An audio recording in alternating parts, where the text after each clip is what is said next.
یہ سچی اور نصیحت آمیز کہانی آپ کو یہاں نیچے دی گئی ہے۔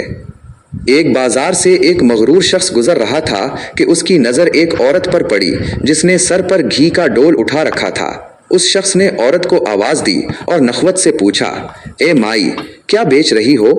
عورت نے جواب دیا، جی میں گھی بیچ رہی ہوں۔ اس شخص نے کہا، اچھا دکھاؤ تو کیسا ہے؟ جب عورت نے گھی کا وزنی ڈول سر سے اتارا تو کچھ گھی اس شخص کی قمیض پر گر گیا۔ یہ دیکھ کر وہ شخص بہت بگڑ گیا اور غصے سے دھاڑتے ہوئے بولا، نظر نہیں آتا کیا؟ میری قیمتی قمیض خراب کر دی ہے تو نے۔ میں جب تک تجھ سے اس قمیض کے پیسے لے لوں تجھے یہاں سے ہلنے بھی نہیں دوں گا۔ عورت نے بیچارگی سے کہا، میں مسکین عورت ہوں اور میں نے آپ کی قمیض پر گھی جان بوجھ کر نہیں گرایا، مجھ پر رحم کرو اور مجھے جانے دو۔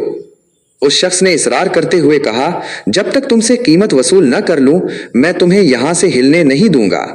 عورت نے پوچھا، کتنی قیمت ہے آپ کی قمیض کی؟ اس شخص نے جواب دیا، 1000 درہم۔ عورت نے روتے ہوئے کہا، میں فقیر عورت ہوں، میرے پاس 1000 درہم کہاں سے آئیں گے؟ مغرور شخص نے بے رحمی سے کہا، مجھے اس سے کوئی غرض نہیں۔ عورت نے التجا کرتے ہوئے کہا، مجھ پر رحم کرو اور مجھے یوں رسوا نہ کرو۔ ابھی وہ شخص عورت پر اپنی دھونس اور دھمکیاں چلا ہی رہا تھا کہ وہاں سے ایک نوجوان کا گزر ہوا۔ نوجوان نے عورت سے سارا ماجرا پوچھا تو عورت نے سارا قصہ کہہ سنایا۔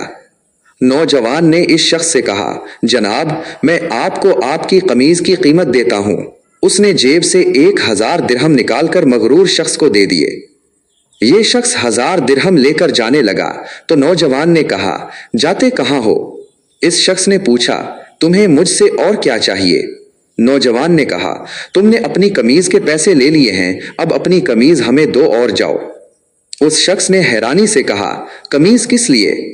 نوجوان نے جواب دیا، ہم نے تمہیں قمیض کے پیسے دے دیے ہیں، اب اپنی قمیض ہمیں دے دو۔ اس شخص نے گھبراتے ہوئے کہا، تو کیا میں ننگا جاؤں؟ نوجوان نے کہا، ہمیں اس سے کوئی غرض نہیں۔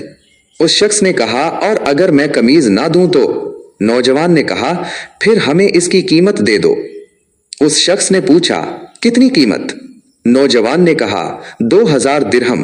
مغرور شخص نے کہا، لیکن تم نے تو مجھے 1000 درہم دیے تھے۔ نوجوان نے جواب دیا، اب تمہارا اس سے کوئی مطلب نہیں۔ اس شخص نے کہا، یہ بہت زیادہ قیمت ہے۔ نوجوان نے کہا، پھر ٹھیک ہے، ہماری قمیض اتار دو۔ مغرور شخص نے رہاسا ہو کر کہا، تم مجھے رسوا کرنا چاہتے ہو؟ نوجوان نے کہا، اور جب تم اس مسکین عورت کو رسوا کر رہے تھے تو؟ اس شخص نے کہا، یہ ظلم اور زیادتی ہے۔ نوجوان نے حیرت سے کہا، کمال ہے کہ تمہیں اب ظلم محسوس ہو رہا ہے۔ آخرکار اس شخص نے مزید شرمندگی سے بچنے کے لیے جیب سے 2000 درہم نکال کر نوجوان کو دے دیے۔ نوجوان نے مجمع میں اعلان کیا کہ یہ 2000 درہم اس عورت کے لیے میری طرف سے ہدیہ ہے۔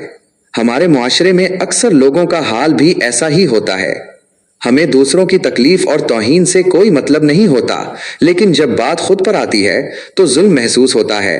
اگر ہم معاشرتی طور پر دوسروں کی تکلیف کو اپنا سمجھنا شروع کر دیں تو ہم دنیا کی بہترین قوموں میں شمار ہو سکتے ہیں۔ سلامت رہیں۔